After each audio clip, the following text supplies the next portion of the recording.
I'm out here in the casita again today, 2018. And on my last video, I explained to you that the Maxi fan that comes in the casita was acting erratic. Basically, it would turn on and it was hard to control it. Even if you use the controls, it would sometimes kick on and start beeping at you and doing all kinds of erratic behavior. And at first I thought maybe my electric board here was bad. My 12-volt printed circuit board here was bad. But so I started testing, and I found my wires coming in that give me 12 volt. And they're this black and white, black being the positive, white being the ground negative side of the wires. So what I've done is I have basically taken my positive and negative, and I've ran it now into a buck converter. And I want you to look at that. You can see it reading 12.8.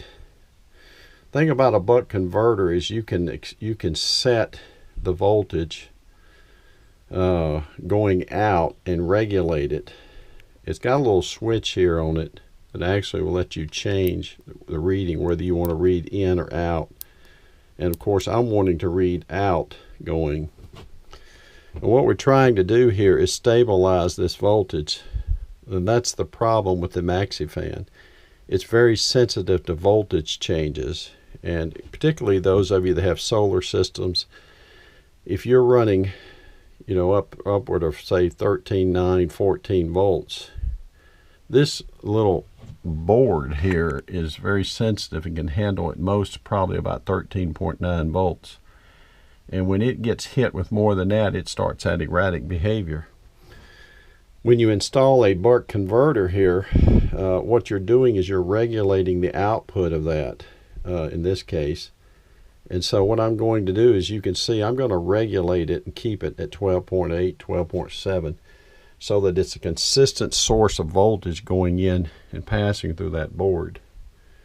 And it should eliminate any of that erratic behavior problems with my fan now. And so I've got that installed, and I can control my fan now and power it and make sure I maintain a consistent voltage. Now, so I took this little board off. It's just 3 little screws with washers. Got it down and tested it. Actually, it was good. There's nothing wrong, but they want $150 roughly for that little board if you replace it. If you decide to replace the whole fan, it's $350, $400, and you'll end up with the same problem until they fix that problem. That board, it's going to repeat itself. And here's your little motor. Some of these will leak. Now, I've sprayed these with contact spray because of the moisture that builds up here to protect this board.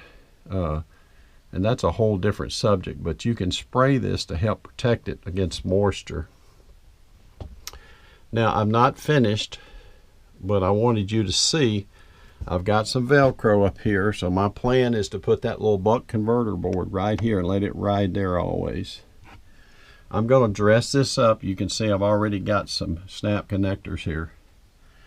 I'm going to dress this up a little bit. I've got to put my snap connectors on here, seal this off, and then I'm going to be able to put this back in place, and it'll ride. That little buck converter will always ride there, and that'll solve my problem, and it'll maintain a consistent 12.7, 12.8 volt output. So now you can adjust that. You can see here there's a little port that you'll need, like a jeweler's screwdriver here, a little small like this, to both feed your wiring as well as make your adjustments and all. Otherwise, this is going to be done. Now I'll clean this up and set this back in here, put my screws and hardware all back in, and we'll be good to go. So hopefully this is helpful if you have this problem where your fan is exhibiting some sort of erratic behavior, it's beeping at you and doing things like that. You'll know that's the solution. All right, again, a 2018 Casita.